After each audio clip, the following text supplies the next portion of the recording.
اعوذ باللہ من الشیطان اللعین الرجیم بسم اللہ الرحمن الرحیم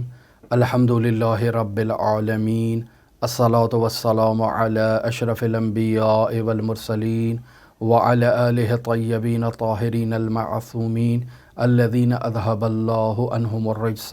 وطہرہم تطہیرا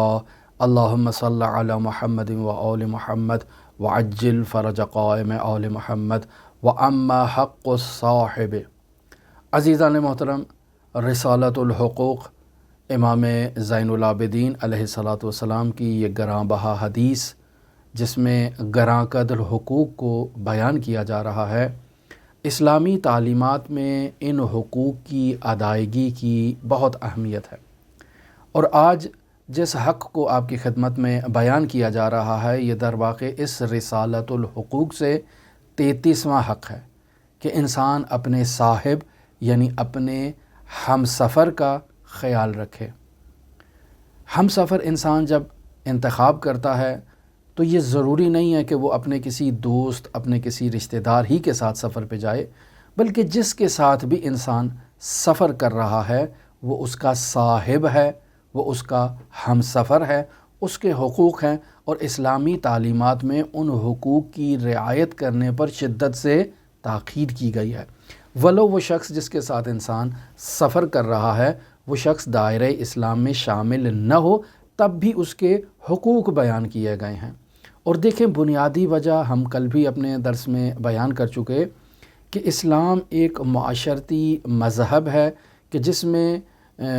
مسلمان جو ہیں وہ معاشرے میں زندگی بسر کر رہے ہیں، اور معاشرے میں رہتے ہوئے اسلام نے ایسی تعلیمات کو مسلمانوں کے لیے بیان کیا ہے کہ جس سے معاشرے کی بنیادوں کو مضبوط کیا جا سکے۔ لہٰذا اگر کوئی شخص تنہا کسی کام کو انجام دیتا ہے تو اسلام اس سے ایکسیپٹ کر لیتا ہے، لیکن اگر وہ معاشرے میں مل کے اس کام کو انجام دیتے ہیں تو اسلام اپنے دونوں ہاتھ کھول کے اس عمل کا استقبال کرتا ہے۔ لہٰذا عزیزان محترم، اس بات پر توجہ کی جائے۔ مثلا آپ خود یہی نماز جماعت کو دیکھ لیں کہ انسان اگر گھر میں فرادہ نماز پڑھ رہا ہے تو یہ بھی قابل قبول ہے، لیکن اگر اسی نماز کو وہ جماعت کے ساتھ پڑھتا ہے تو کس قدر خداوند متعال اسے پسند کرتا ہے۔ یا بعض عبادتی عمل ایسے ہیں کہ جو اجتماع کے بغیر ہو ہی نہیں سکتے۔ خداوند متعال کا تقاضا یہ ہے کہ 10 افراد اگر ملیں تو نماز جماعت میں جو ثواب اس کو ملے گا اس کو کوئی شمار ہی نہیں کر سکتا، اور نماز جمعہ اس کے لیے بھی اسی طرح کہا گیا ہے کہ اگر افراد نہیں ہیں تو یہ نماز جمعہ منعقد ہی نہیں ہو سکتی ہے اجتماع کے بغیر۔ لہٰذا اجتماع ہونا چاہیے، اور اس کی اقل مقدار بھی بیان کی گئی کہ حد اقل اس میں 5 افراد تو ہوں کہ معلوم ہو کہ یہ ایک اجتماع منعقد ہو رہا ہے۔ لہٰذا اسلام ہمیشہ جماعت کو انفرادیت کے مد مقابل اہمیت دیتا ہے، اس کو زیادہ اس پر توجہ دیتا ہے۔ لہٰذا اجتماعی اعمال کی طرف اسلام نے ترغیب دلائی ہے، اور انہی اجتماعی اعمال میں ایک سفر ہے۔ اسلامی تعلیمات میں سفر سے پہلے جو بنیادی شرط بیان کی گئی ہے وہ ایک مناسب ہم سفر کے انتخاب سے متعلق ہے کہ انسان نے جب سفر کرنا ہے تو ایسے ہم سفر کا انتخاب کرے جو سفر کے دوران اس کا مونس ہو، اس کی جو ضروریات ہیں اس کا خیال رکھے، خود انسان بھی اس کی ضروریات کا خیال رکھے۔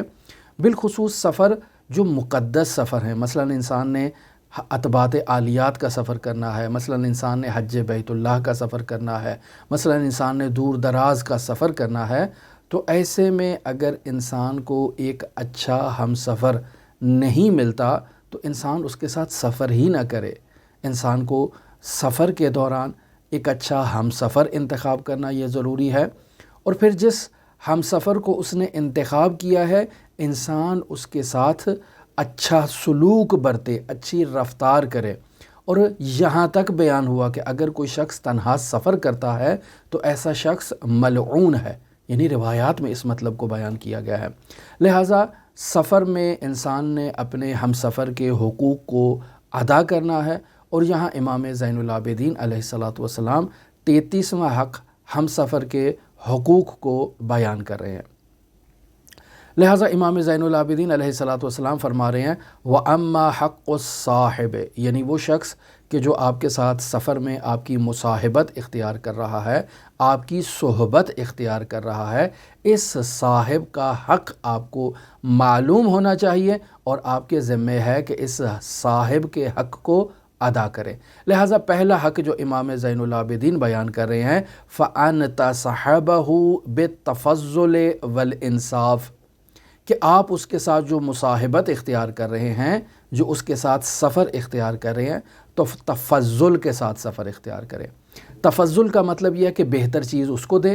اور جو غیر بہتر ہے اسے اپنے پاس رکھے۔ مثلاً اگر انسان ٹرین میں سفر کر رہا ہے تو ٹرین میں جو اچھی سیٹ ہے انسان اس اپنے ہم سفر کو دے، اور جو غیر اچھی سیٹ ہے اس کو اپنے پاس رکھ لے۔ حد اقل تفضل کا قائل ہو۔ اگر انسان کے پاس کوئی ایسا کھانا آیا ہے تو اس کھانے کا جو اچھا حصہ ہے وہ انسان اپنے ہم سفر کو دے دے، اور جو غیر اچھا حصہ ہے اس کو اپنے پاس رکھ لے۔ پہلے تفضل کی تعلیم دی ہے امام زین العابدین علیہ الصلاۃ والسلام نے۔ مثلاً آپ نے کسی ہوٹل میں کمرہ لیا تو جو روم میں اچھا بستر ہے وہ آپ اس کو دے دیں تفضل کے ساتھ، اور جو دوسرے نمبر پر ہے اس کو آپ اپنے لیے لیں۔ اگر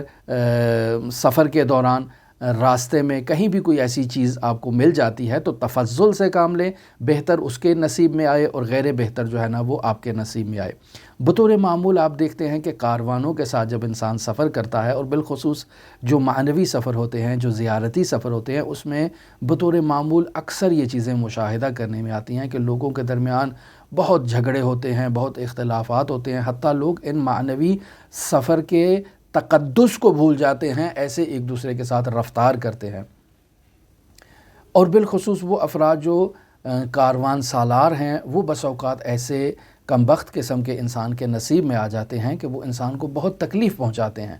اور ایسا ہم نے مشاہدہ کیا ہے۔ ہم بالاخرہ یہاں امام علی ابن موسیٰ رضا علیہ اعلیٰ فتحیت و ثنا کی بارگاہ میں عرصہ دراز سے ان باتوں کو سنتے آ رہے ہیں اور مشاہدہ کرتے آ رہے ہیں کہ بس اوقات قافلے سالار اس قدر زائرین کو جان بوجھ کر تنگ کرتے ہیں اور اس قدر ہوس باز ہوتے ہیں، اس قدر لالچی ہوتے ہیں کہ وہ زائرین کو تکلیف پہنچاتے ہیں۔ مثلاً زائر کو آپ نے کربلا میں چھوڑ دیا اور خود آپ نجف چلے گئے، اور سارے پاسپورٹ وغیرہ جو ہیں وہ بھی آپ کے پاس ہیں، اور ہوٹل کو آپ نے پیمنٹ بھی نہیں کیا، اور پھر نجف سے بھی آپ فرار کر جائیں جو ہے وہ کہیں اور آپ کا زائر نہ اس کے پاس پاسپورٹ ہے، نہ اس کے پاس پیسے ہیں، نہ اس کے پاس زبان ہے، نہ اس کو کسی چیز کا علم ہے، وہ گھومتا پھر رہا ہے، بھٹک رہا ہے۔ اب وہ وہاں گدائی کرنے پہ ہی مجبور ہوگا، اور یہ کس نے کیا؟ یہ اسی کم بخت قافلہ سالار نے کیا۔ اور ایسے ہی واقعے مشہد میں آتے ہیں، ایسے ہی واقعے قم میں نظر آتے ہیں۔ تو ایسے بہت سے قافلے سالار ہیں کہ جو زائرین کے ساتھ اس قدر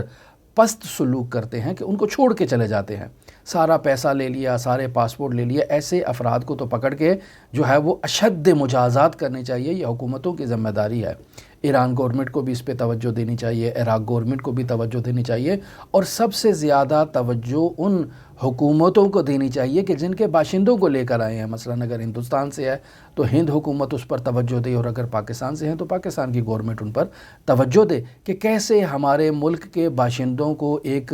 جو شیاد انسان ہے، ایک دھوکے باز انسان ہے، وہ ایسے لے گیا، ان سے پیسے بھی بٹور لیے اور وہاں جا کر ان کو لاوارث چھوڑ دیا تاکہ وہ وہاں مشکلات کی زندگی بسر کریں۔ لیکن افسوس کی بات ہے کہ ایسے مسائل میں حکومتیں توجہ نہیں دیتی ہیں، اور حکومتیں باہر توجہ کیسے دیں؟ وہ اپنے ملک کے اندر جب اپنے ملک کے باشندوں کے حقوق کی رعایت نہیں کر رہے تو وہ ملک سے باہر ان کا کہاں توجہ دیں گے؟ خدا ایسی حکومتوں کو نیست و نابود کرے کہ جو اسلامی تعلیمات پر عمل نہیں کرتی ہیں اور اسلامی تعلیمات کے مطابق اپنے شہر بندوں کو، اپنے باشندوں کو ان کے حقوق ادا نہیں کرتی ہیں۔ لیکن بالفرض اگر انسان کو اچھا کاروان مل گیا ہے اور کاروان کے ساتھ انسان سفر کر رہا ہے، تمام افراد اچھے ہیں، اچھی سہولیات قافلے سالار نے دی ہیں، تو ایسے میں بھی ہمیں تفضل سے کام لینا چاہیے۔ تفضل میں یہی ہے کہ ہم اگر ایک جگہ پر جا رہے ہیں ہوٹل میں کھانے کے لیے، تو ہم اس کو اپنے ہم سفر کو کہیں کہ پہلے آپ چلے جائیں، آپ پہلے آ جائیں۔ مثلا لفٹ میں بیٹھنا ہے تو پہلے آپ سوار ہو جائیں، میں بعد میں آ جاؤں گا، مسئلہ نہیں ہے۔ یا اگر وہ جو برتن ہے جس میں سے کھانا نکالنے لگے ہیں تو پہلے آپ نکال لیں، میں بعد میں نکال لیتا ہوں۔ یہ تعارف کرنا، تفضل آپ لے لیں۔ تو پہلے تفضل کا امام زین العابدین جو ہے وہ حکم دے رہے ہیں، اور پھر تفضل کے بعد امام زین العابدین کہتے ہیں انصاف سے کام لینا چاہیے۔ یعنی اگر میں کھانے کی میز پر پہلے پہنچ گیا ہوں تو جو اس برتن میں اچھا میٹیریل ہے وہ سارا اٹھا کر میں اپنی پلیٹ میں ڈال لوں اور کہوں کہ میں پہلے جو ہے نا وہ میری نظر بھر جائے اور میں اپنے جو ہے وہ برتن کو بھر لوں، بعد میں دوسروں کو دیکھا جائے گا، تو اس طرح سے تو باقیوں کے ساتھ زیادتی کر دی ہے میں نے۔ تو امام فرما رہے ہیں کہ فَأَنْتَ صَحَبَهُ بِالتَّفَضُّلِ وَالْإِنصَاف، کہ تفضل تو ہو لیکن تفضل کے ساتھ انصاف کا ہونا یہ بہت ضروری ہے۔ اور اگر ہم انصاف سے کام نہیں لیتے ہیں تو اس کا مطلب ہے ہم نے اپنے ہم سفر کے حقوق کو پامال کر دیا ہے۔ پھر امام زین العابدین علیہ الصلوۃ والسلام فرما رہے ہیں وَتُكْرِمُهُ كَمَا يُكْرِمُكَ، تم اس کا احترام کرو جیسے وہ تمہارا احترام کر رہا ہے۔ مثلا میں ایک عالم ہوں، ایک طالب علم ہوں، میں کسی قافلے میں جا رہا ہوں اور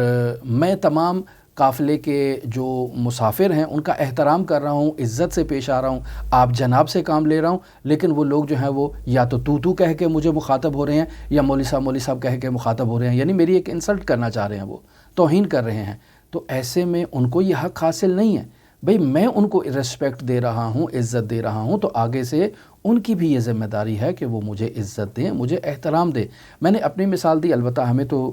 قافلوں کی نہ تو سعادت ہے نہ ہی ہمیں کوئی ایسا موقع نصیب ہوا ہے، لیکن یہ آپ لوگ دیکھیں کہ اگر آپ کسی قافلے میں سفر کر رہے ہیں تو آپ جناب سے عزت و احترام سے ایک دوسرے کے ساتھ پیش آئیں۔ بس اوقات مشاہدہ ہوتا ہے کہ قافلے میں جو افراد ہیں وہ اس مقدس سفر میں ایک دوسرے کو گالم گلوچ کرتے ہیں، ایک دوسرے کو اسی انداز میں مخاطب کرتے ہیں جیسے وہ اپنے شہر میں لوگوں کو مخاطب کرتے ہیں، جیسے بد اخلاقی کے ساتھ، بد تہذیبی کے ساتھ وہ ایک دوسرے کو پکارتے ہیں اوئے کہہ کے، اسی طرح سے وہ اس مقدس سفر میں دوسرے زائرین کو خطاب کرتے ہیں جو اسلامی تعلیمات کے منافی ہے۔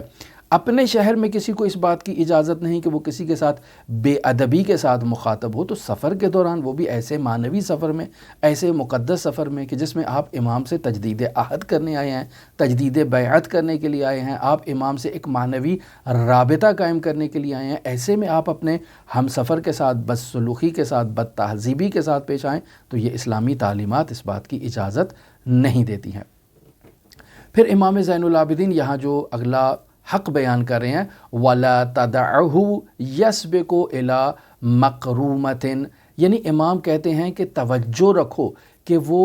آپ سے نیکی میں سبقت نہ لے جائے، یعنی وہاں قافلے کے اندر خدمت کرنا ہے زائرین کی، تو ایک آپ کا ہم سفر جو ہے وہ آپ سے سبقت لے رہا ہے، وہ سب کی زیادہ خدمت کر رہا ہے، سب کو جو ہے وہ احوال پرسی کر رہا ہے، سب کی ضروریات کا خیال کر رہا ہے، کسی کو پانی چاہیے تو فوراً لے کر آتا ہے، کسی کو کھانا چاہیے تو فوراً اس کے لیے کھانے کا انتظام کر دیتا ہے، کسی کو تکلیف ہے تو بیٹھ جاتا ہے اس کے پیر دبانے کے لیے۔ پیر دبانے میں کیا حرج ہے؟ سفر زیارتی ہے۔ کیا آپ نے نہیں دیکھا مشی کے دوران کتنے لوگ زائرین کی خدمت کر رہے ہوتے ہیں؟ کس لیے کرتے ہیں؟ اس لیے کہ یہ سفر ملکوتی ہے، اس میں زائرین کی خدمت کرنا در واقع امام معصوم کی خدمت کرنا ہے، لہٰذا انسان اپنے امام معصوم کے ساتھ کیسے رفتار کرے گا؟ انسان ویسے سبقت لے نا خدمت کے معاملات میں، لیکن ہم اپنے اس ملکوتی سفر میں ان باتوں کو بھی اپنے لیے عیب سمجھتے ہیں، عار سمجھتے ہیں، ننگ سمجھتے ہیں کہ ہم کسی کے پیر دبائیں، ہم کسی کے لیے پانی کا گلاس پیش کریں،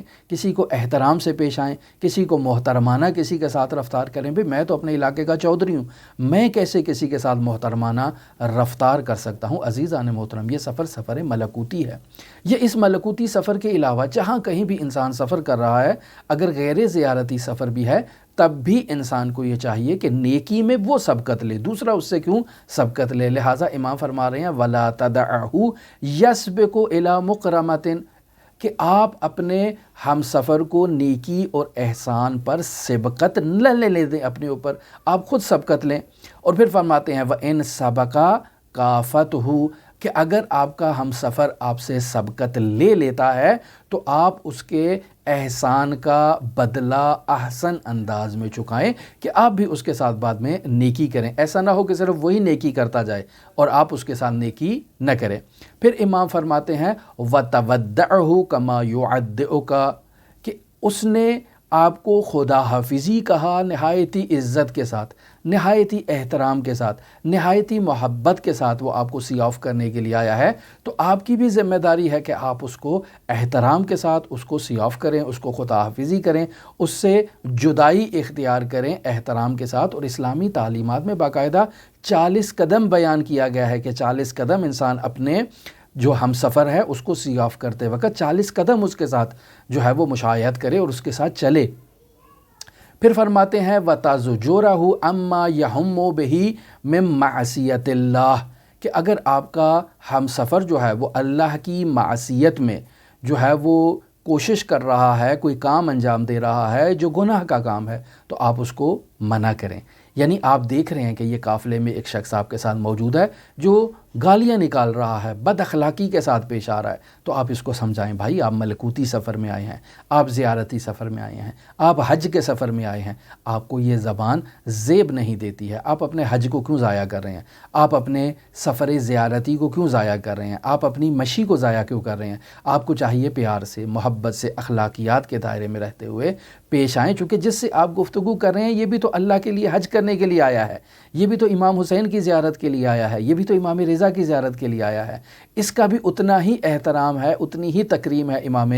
رضا کی بارگاہ میں، امام حسین کی بارگاہ میں، اللہ کی بارگاہ میں جتنا آپ کا ہے، تو آپ اس کے ساتھ بد اخلاقی سے کیوں پیش آ رہے ہیں؟ تو یہ آپ کی ذمہ داری ہے وَتَزْجُرَهُ آپ اس کو منع کریں اما اس چیز سے يَهُمُّ بِهِ مِن مَعْصِيَةِ اللَّهِ کہ جس معصیت الہی میں وہ اہتمام کر رہا ہے، کوشش کر رہا ہے، اس معصیت الہی میں آپ اس کو منع کریں۔ بعض لوگ یہاں اس سفر زیارتی میں بھی وہ اپنی گیم کھیل رہے ہیں، تو آپ کی ذمہ داری ہے ان کو منع کریں۔ بھئی یہ ملکوتی سفر ہے، آپ امام سے رابطہ کرنے کے لیے آئے ہیں، آپ امام سے متصل ہونے کے لیے آئے ہیں، یہ کیا یہاں پر بھی آپ گیم کھیل رہے ہیں؟ گیم تو آپ اپنے علاقے میں کھیلتے رہتے ہیں، یہاں کیا کر رہے ہیں؟ یہاں تو آپ کوئی قرآن کی تلاوت کریں، کوئی زیارت کریں، کوئی دعا پڑھیں، کوئی مناجات کریں، کوئی راز و نیاز کریں، کوئی قضا نمازیں پڑھیں، کوئی مستحب عمل انجام دیں، کوئی عمل خیر انجام دیں۔ یہ کہ آپ یہاں پر بھی وہی کاموں میں مصروف ہیں جو آپ اپنے علاقوں میں ہیں، کہ اگر آپ اپنے علاقوں میں جو ہے وہ فیس بک کی چرچے لگاتے ہیں، وہاں پر لوگوں کی پروفائل دیکھتے ہیں، لوگوں کی تصویروں کو دیکھتے ہیں، نامحرم خواتین کو دیکھتے ہیں،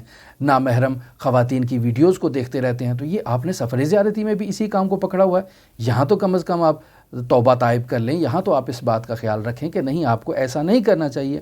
پھر امام فرماتے ہیں وَقُنْ عَلَيْهِ رَحْمَةً کہ آپ اپنے ہم سفر کے ساتھ نہایتی رحمت کے ساتھ پیش آئیں، نہایتی مہربانی کے ساتھ پیش آئیں۔ اور آخری مطلب امام علیہ السلام فرماتے ہیں وَلَا تَقُنْ عَلَيْهِ عَذَابًا کہ آپ اپنے ہم سفر کے لیے عذاب کا باعث نہ بنیں، عذاب یعنی پریشانی کا باعث نہ بنیں، تکلیف کا باعث نہ بنیں، اس کے لیے زجر کا باعث نہ بنیں، اس کو تکلیف نہ پہنچائیں۔ اور پھر فرماتے ہیں وَلَا قُوَّةَ إِلَّا بِاللَّهِ کہ قوت اور طاقت صرف اللہ تبارک و تعالیٰ کی ہے، کہ انسان اگر اپنے ہمسائے کے ساتھ، اپنے جو ہم سفر کے ساتھ اگر انسان نے سلوک برتنا ہے تو اللہ تبارک و تعالیٰ کی قوت اور طاقت کے ساتھ ہی برت سکتا ہے۔ لہٰذا سفر انسان کو بہت ساری چیزیں سکھا دیتا ہے۔ انسان نے اگر کسی دوسرے انسان کو پہچاننا ہے کہ یہ انسان کیسا ہے تو اسلامی تعلیمات میں یہ بیان کیا گیا ہے کہ اس کے ساتھ سفر کرو۔ اگر آپ نے اپنی بیٹی کسی کو دینی ہے تو اس کو کہو چلو آؤ امام حسین کی زیارت کے لیے چلتے ہیں، آپ بھی چلو میں بھی چلتا ہوں، پھر واپسی پہ دیکھتے ہیں کہ آپ ہمارے حق میں مناسب ہوئے تو ہم اس رشتہ ازدواج کو اوکے کر دیں گے۔ لیکن آپ سفر زیارتی میں اپنے اس شخص کو جو آپ کے ہاں خواستگاری کے لیے آیا ہے، رشتہ لے کر آیا ہے، اس کو اچھی طرح سے پرکھ سکتے ہیں، چونکہ ایسے سفر میں ہی انسان جو ہے وہ اپنی حقیقت کو عیاں کرتا ہے۔ چونکہ سفر میں مشکلات بھی ہیں، آسانیاں بھی ہیں، آسائش بھی ہیں۔ دیکھیں آیا یہ آداب مسافرت میں اپنے جو شریک مسافر ہے، شریک سفر ہے، اس کے حقوق کو ادا کر رہا ہے۔ یہ 2 گھنٹے کے سفر میں میرے حقوق کو ادا نہیں کر رہا تو یہ 40 سال، 50 سال، 60 سال ہماری بیٹی کے حقوق کو کیسے ادا کرے گا؟ یقینی بات ہے نہیں ادا کرے گا، لہٰذا ایسے شخص کو جواب دینا ہی بہتر ہے۔ لیکن سفر میں نے اس کو پرکھ لیا کہ یہ شخص بہت اچھا ہے، نماز تو وقت پہ پڑھتا ہے، تمام قافلے میں افراد کا خیال بھی بہت رکھ رہا ہے، بہت با ادب با اخلاق سے پیش آ رہا ہے، دعاؤں کے وقت دعا اور مناجات میں بھی بہت شرکت کرتا ہے، تو یہ بہت اچھا انسان ہے، کسی کو گالی نہیں دیتا ہے، کسی سے بد تہذیبی بد اخلاقی نہیں کرتا ہے۔ تو ایسے میں انسان یہ قضاوت کر سکتا ہے کہ جو اس سفر میں اچھا ہے، وہ یقینی بات ہے کہ ایک طولانی سفر میں بھی ہماری بیٹی کے ساتھ اچھا سلوک برتے گا۔ تو ایک بہت ہی اچھا فارمولہ حضرات ائمہ معصومین علیہ الصلاۃ والسلام کے ذریعے سے اسلامی تعلیمات میں بیان کر دیا گیا کہ اگر تم کسی کو پہچاننا چاہتے ہو تو اس کے ساتھ سفر کر لو۔ تو سفر ایک بہترین راستہ ہے کسی کو پہچاننے کے لیے۔ لہٰذا انسان کے ساتھ جو کاروان کے دوران افراد موجود ہیں، نہیں معلوم کہاں سے آئے ہیں، لہٰذا انسان کو یہ چاہیے کہ ان کے بارے میں معلومات تو لے۔ بھئی آپ کون سے شہر سے آئے ہیں، آپ کیا کام کرتے ہیں، اچھا کون سے علاقے میں رہتے ہیں، اس ادارے میں جس میں آپ کام کرتے ہیں اس کے وظائف کیا ہیں۔ ضروری نہیں کہ انسان ان سے سوء استفادہ کرنا چاہیے۔ البتہ آج کل کے دور میں بعض لوگ حساس ہو جاتے ہیں کہ اگر آپ ان سے کوئی دو چار باتیں پوچھ لیں تو وہ سمجھتے ہیں کہ شاید یہ کوئی میری جاسوسی کرنا چاہ رہا ہے، یا شاید یہ کسی حساس ادارے کا ملازم ہے جو میرے بارے میں معلومات اکٹھی کرنا چاہ رہا ہے۔ وگرنہ ایک مومن کو دوسرے مومن کے بارے میں اگر ایسے سوال کرتا ہے تو اس کو پریشان نہیں ہونا چاہیے، لیکن آج کل دور ہی ایسا ہے کہ لوگ پریشان ہو جاتے ہیں۔ لیکن پھر بھی انسان کو اسلامی آداب کا خیال رکھنا چاہیے۔ اگر کوئی سوال پوچھ رہا ہے تو اس کو جواب دینا چاہیے۔ انسان مجرم ہوتا ہے تو خائف ہوتا ہے، جو شخص مجرم نہیں ہوتا اس کو کس بات کا خوف ہے، کس بات کا ڈر ہے؟ ٹھیک ہے، جو کچھ بھی ہے ڈنکے کی چوٹ پر آپ اپنی معلومات بتائیں، کیا حرج ہے اس میں۔ اب یہاں میں مثال آپ کی خدمت میں پیش کرتا ہوں مفضل بن عمر جعفی، امام موسیٰ کاظم علیہ الصلاۃ والسلام کا اور امام جعفر صادق علیہ الصلاۃ والسلام کا ایک بہت ہی گراں قدر صحابی ہے، بہت ہی گراں قدر صحابی ہے، بہت ہی جلیل القدر صحابی ہے۔ یہ سفر کر کے آتا ہے، امام جعفر صادق علیہ الصلاۃ والسلام کی بارگاہ میں آ کر پہنچتا ہے تو کہتا ہے کہ دخلت علی ابی عبداللہ علیہ السلام، میں امام جعفر صادق علیہ السلام کی بارگاہ میں پہنچا، فقال علی من صاحبک، امام نے مجھ سے پوچھا تم کس کے ساتھ آئے ہو؟ تو کہتا ہے فقلت لہ رجل من اخوانی، میں اپنے ایک دوست کے ساتھ، ایک بھائی کے ساتھ آیا ہوں۔ خوب، یہ اس بھائی کو نہیں پہچانتا تھا لیکن اس کے ساتھ اس نے سفر کر لیا، تو کہا رجل من اخوانی، ایک مسلمان بھائی کے ساتھ میں نے سفر کیا ہے۔ تو امام فرماتے ہیں فما فعل، تم نے اس کے ساتھ کیا کیا؟ تو قلت منذ دخلت لم اعرف مکانا، کہ جیسے ہی ہم شہر میں داخل ہوئے مجھے نہیں معلوم وہ کہاں گیا، ہم ایک دوسرے سے جدا ہو گئے ہیں۔ تو امام علیہ الصلاۃ والسلام فرماتے ہیں اما علمتا، کیا تمہیں اس بات کا علم نہیں ہے ان من صاحب مؤمنا 40 خطوۃ، کہ جو بھی کسی مؤمن کے ساتھ 40 قدم اور 40 خطوہ اس کے ساتھ چلتا ہے، سألہ اللہ عنہ یوم القیامہ، اللہ تبارک و تعالیٰ قیامت کے دن اس کے بارے میں سوال کرے گا تم سے۔ تم اس کے ساتھ پورا سفر کر کے میرے پاس آ گئے اور تم اس کے بارے میں معلوم ہی نہیں ہے کہ وہ رجل من اخوانی کون تھا، اس کا نام کیا تھا، کہاں سے تھا، اور کہاں گیا اس شہر میں آ کر، کس کے پاس گیا ہے، آیا اس کے پاس رہنے کو کوئی جگہ بھی ہے یا نہیں، اس کے پاس ہو سکتا ہے بس اوقات انسان بعض ایسے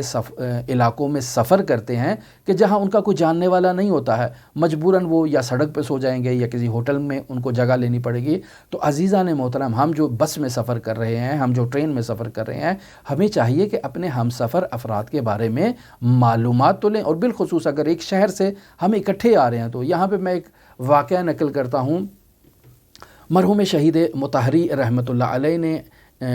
تقاریر کا ان کی ایک مجموعہ، ایک کتاب ہے جس کو 20 گفتار کہتے ہیں فارسی زبان میں۔ اس 20 گفتار کی پہلی جلد کے اندر صفحہ نمبر 81 پر مرحوم شہید مطہری رحمۃ اللہ علیہ اس واقعے کو نقل کرتے ہیں۔ فرماتے ہیں کہ حضرت سید الاوصیاء امیر المؤمنین علی بن ابی طالب علیہ الاف التحیۃ و ثنا کی خلافت کا دور تھا، اور آپ نے ایک جگہ سفر کیا، یعنی کوفہ سے باہر نکلے اور کسی جگہ پر آپ تشریف لے گئے، اور امیر المومنین تنہا گئے، کسی کو ساتھ نہیں لے کر گئے۔ اور بطور معمول آج کل کے دور میں آپ دیکھیں جب حکمران سفر کرتا ہے تو وہ 50 گاڑیاں اس کے آگے ہوتی ہیں، 50 گاڑیاں اس کے پیچھے ہوتی ہیں، ساری سائرن دے رہی ہوتی ہیں، اور سارے جو ہے نا وہ ایسے الرٹ کیا جاتا ہے جیسے پتہ نہیں جو ہے وہ زلزلہ آ گیا ہو۔ تو امیر المؤمنین نے کوفہ سے باہر قدم رکھا ہے، کسی کو اطلاع نہیں دی ہے، کوئی محافظ نہیں ہے، کوئی گارڈ نہیں ہے، کوئی ساتھی نہیں ہے، کوئی ہم سفر نہیں ہے، تنہا جا رہے ہیں۔ اب جب امیر المومنین اس مقام پر پہنچ گئے اور وہاں سے واپس کوفہ کی طرف تشریف لا رہے ہیں، تو راستے میں امیر المومنین علی بن ابی طالب کو ایک شخص ملتا ہے کہ جو شخص مسلمان نہیں ہے، عیسائی ہے، یہودی ہے یا زرتشتی ہے، لیکن اتنا کنفرم ہے کہ وہ شخص دائرہ اسلام میں شامل نہیں ہے۔ تو امیر المومنین اس سے پوچھتے ہیں کہ اچھا آپ کہاں جا رہے ہیں؟ وہ کہتا ہے میں فلاں جگہ جا رہا ہوں۔ امیر المومنین سے سوال کرتا ہے آپ کہاں جا رہے ہیں؟ کہتے ہیں میں کوفہ جا رہا ہوں۔ اچھا چلو ہمارا وہاں تک راستہ مشترک ہے، وہاں تک ہم اکٹھے چلتے ہیں۔ یہ طے ہو گیا، دونوں اکٹھے وہاں تک آئے، اکٹھے دونوں نے سفر کیا، آپس میں گفتگو کی، باتیں کی، کھانا کھایا، اٹھے بیٹھے، اور جب اس نقطۂ مشترک پر پہنچے جہاں سے دونوں نے جدا ہونا تھا، وہ خدا حافظی کر کے اپنے روٹ کو اس نے لیا اور اپنے راستے کی طرف چل پڑا۔ تو ایسے میں امیر المومنین کوفہ کی طرف نہیں گئے، امیر المومنین بھی اس کے ساتھ چل پڑے۔ تو وہ رک جاتا ہے، کہتا ہے کہ آپ نے تو کوفہ جانا تھا، آپ میرے ساتھ کیوں آ رہے ہیں؟ کہا ہمارے نبی محمد مصطفیٰ صلی اللہ علیہ وآلہ وسلم کی یہ تعلیمات ہیں کہ جب تم کسی انسان کے ساتھ سفر کرو تو اس ہم سفر کا تمہارے اوپر حق بن جاتا ہے، اور اس حق کی ادائیگی تمہارے اوپر ضروری ہے، اور وہ حق یہ ہے کہ میں تمہیں خدا حافظی کروں، تمہیں سی آف کروں، تمہیں بدرگہ کروں 40 قدم تک، تو میں تمہیں خدا حافظی کرنے کے لیے تمہارے ساتھ 40 قدم تک تمہارے ساتھ آگے چلوں گا۔ یہ ہمارے نبی محمد مصطفیٰ کی تعلیمات ہے۔ وہ خوش ہوتا ہے اور کہتا ہے یہی وہ تعلیمات ہے کہ جس کی وجہ سے آپ کے نبی کا دین اور آئین جو ہے وہ بہت زیادہ پھیل رہا ہے۔ خدا حافظی ہوتی ہے، وہ اپنے علاقے میں چلا جاتا ہے۔ حضرت سید الاوصیاء بھی اپنے شہر کوفہ واپس تشریف لے آتے ہیں۔ اب ایک دفعہ وہ شخص کسی کام سے، کسی غرض سے کوفہ آتا ہے، اور جب کوفہ آتا ہے تو دیکھتا ہے کہ حضرت سید الاوصیاء امیر المؤمنین علی ابن ابی طالب علیہ السلام مسند خلافت پر بیٹھے ہیں، اور حضرت کو وہاں دیکھ کر وہ متوجہ ہو جاتا ہے کہ اس روز جو سفر میں میرے ساتھ شخص تھا وہ یہی شخص تھا، اور یہ خلیفۃ المسلمین امیر المؤمنین علی ابن ابی طالب تھے۔ تو اس قدر متاثر ہوتا ہے کہ میرے ساتھ اتنی کریمانہ رفتار کرنے والا، اتنا میرے ساتھ جو ہے وہ اچھی رفتار کرنے والا، مجھے سی آف کرنے والا وہ علی ابن ابی طالب تھا۔ فوراً وہیں پر اسلام لے آتا ہے اور مسلمان ہو جاتا ہے رسول خدا صلی اللہ علیہ وآلہ وسلم کی ان تعلیمات کی خاطر۔ عزیزان محترم، یہاں ایک وضاحت کا نقطہ میں آپ کی خدمت میں بیان کرتا چلوں کہ ہم نے آغاز میں اپنی گفتگو میں بیان کیا کہ اسلامی تعلیمات میں اگر کوئی شخص تنہا سفر کرتا ہے تو کہا جاتا ہے کہ یہ شخص ملعون ہے۔ یہاں حضرت سید الاوصیاء امیر المؤمنین علی بن ابی طالب علیہ السلام کوفہ سے تنہا نکل گئے، تو کیا یہ اسلامی تعلیمات آپس میں ایک دوسرے سے متصادم نہیں ہیں، ایک دوسرے سے متضاد نہیں ہیں؟ اس کی کیا اندر حکمت پائی جاتی ہے، کیا فلسفہ پایا جاتا ہے؟ تو دیکھیں عزیزان محترم، پہلے تو یوں بیان کیا جا سکتا ہے کہ امیر المومنین کوفہ سے باہر جو کوئی دیہات ہیں، جو علاقے ہیں، وہاں تک کا سفر کیا، زیادہ دور نہیں جانا تھا۔ یہ جو بیان کیا گیا ہے کہ اگر انسان سفر پر جائے اور اس کے ساتھ کوئی ہم سفر نہ ہو تو وہ ملعون ہے، اس کے ساتھ اگر کوئی دوسرا ہم سفر ہوگا تو یا وہ شیطان ہوگا یا ہوائی مخلوقات، جنات، چونکہ اگر انسان تنہا سفر کرتا ہے تو اس کے ساتھ جو ساتھی اور شریک ہوتا ہے وہ یا شیطان ہوتا ہے یا ایسے ہی جنات ہوتے ہیں جو انسان کو تکلیف پہنچانا چاہتے ہیں۔ تو ایسے میں امیر المؤمنین کا یہ سفر جو ہے وہ اس طرح سے تھا، تو ہم گویا کہ تفصیل بیان کر سکتے ہیں کہ انسان نے اگر طولانی سفر کرنا ہو تو اس کو ہم سفر کی ضرورت ہے، اور اگر انسان نے مختصر سفر کرنا ہو تو اس کو ہم سفر کی ضرورت نہیں ہے۔ لیکن یہ جو ہم نے ابھی تک مطالب آپ کی خدمت میں بیان کیے، ان مطالب میں ایسی تفصیل نظر نہیں آتی ہے، کوئی ایسی قید نظر نہیں آتی ہے۔ یہ قید ہماری اپنی طرف سے ایک حدس لگانے کی کوشش کی گئی ہے۔ لیکن امیر المومنین کے اس سفر میں اس طرح سے بیان کیا جا سکتا ہے کہ حضرت سید الاوصیاء خلیفۃ المسلمین ہیں۔ حضرت سید الاوصیاء اگر سفر کریں اور اپنے سفر میں کوفہ سے کسی کو لے جانا چاہیں تو کوفہ میں سید الاوصیاء کو سب پہچانتے ہیں، تمام افراد انہیں خلیفۃ المسلمین کے عنوان سے جانتے ہیں۔ یقینی بات ہے ان کے ساتھ سفر کرنا حضرت سید الاوصیاء کے لیے تفضل کی حیثیت رکھے گا، یعنی وہ ہر سفر میں حضرت علی کے سامنے جھکیں گے، ہر جگہ پر ان کا احترام کریں گے، باقاعدہ ان کو وہ پروٹوکول دیا جائے گا جو ایک خلیفۃ المسلمین کو دیا جاتا ہے۔ حضرت سید الاوصیاء ایک عام انسان کی طرح سفر کرنا چاہتے تھے، اس وجہ سے کسی کو اطلاع نہیں دی اور بغیر اطلاع کے انہوں نے سفر کیا۔ دوسری ایک دلیل اس کی یہ بیان کی جا سکتی ہے کہ حضرت سید الاوصیاء خلیفۃ المسلمین ہیں، وہ اسلامی ریاست میں ناشناس شخص کے عنوان سے سفر کرنا چاہ رہے ہیں، لہٰذا جا کر دیکھنا چاہ رہے ہیں کہ ان کی ریاست کے دوران مسلمان کیسے زندگی بسر کر رہے ہیں۔ تو ایسے میں حضرت سید الاوصیاء کا تنہا سفر کرنا ہی یہ مناسب ہے تاکہ وہ جا کر بہتر اسلامی ریاست کے مسائل کو دیکھ سکیں، ان کا سفر محرمانہ ہو، کوئی اس سفر میں حضرت کو نہ پہچانتا ہو۔ اگر 4 آدمیوں کو لے کے جائیں گے تو وہ تو پروٹوکول میں ہی سارا وقت لگا دیں گے اور سب جگہ مشہور ہو جائے گا کہ خلیفۃ المسلمین آ رہے ہیں۔ ایک تو سیکیورٹی کا مسئلہ بن جائے گا، اور دوسرا مسئلہ یہ بنے گا کہ وہ جو جائزہ لینا چاہ رہے ہیں، وہ جو جانچ پڑتال کرنا چاہ رہے ہیں جس موضوع کی، اس کو جانچ پڑتال نہیں کر پائیں گے۔ لہٰذا شاید اس حکمت کی وجہ سے حضرت سید الاوصیاء کوفہ سے تنہا نکلے ہیں۔ لہٰذا حضرت سید الاوصیاء کے اس سفر کی جو حکمت اور مصلحت ہے وہ تو حضرت سید الاوصیاء ہی زیادہ بہتر بیان کر سکتے ہیں، لیکن ہماری ناقص رائے میں یہ وہ وجوہات ہیں کہ جو انسان کو قانع کر دیتی ہیں کہ ایسے شخص کا جو خلیفۃ المسلمین ہے، جو اسلامی ریاست کا سربراہ ہے، جو اسلامی ریاست کے اندر موجود مسائل کی جانچ پڑتال کے لیے جا رہا ہے، تو وہ تنہا اس طرح سے ناشناس انداز میں سفر کر سکتا ہے۔ لہٰذا عزیزان محترم، انسان کو چاہیے کہ وہ اپنے سفر میں اپنے ہم سفر کے حقوق کو ادا کرے اور ان کے حقوق کا خیال رکھے۔ لہٰذا آپ تمام عزیزان کے لیے امام علی ابن موسیٰ الرضا علیہ آلاف و تحیت و ثنا کی بارگاہ میں نائب الزیارہ بھی ہیں اور دعا گو بھی ہیں، اور دعا کرتے ہیں کہ خداوند متعال ہمیں تمام سفروں میں، بالخصوص ملکوتی اور معنوی سفروں میں، اپنے ہم سفر کا خیال رکھنے کی توفیق عطا فرمائے۔ اللہم صلی علی محمد و آل محمد وعجل فرج قائم آل محمد۔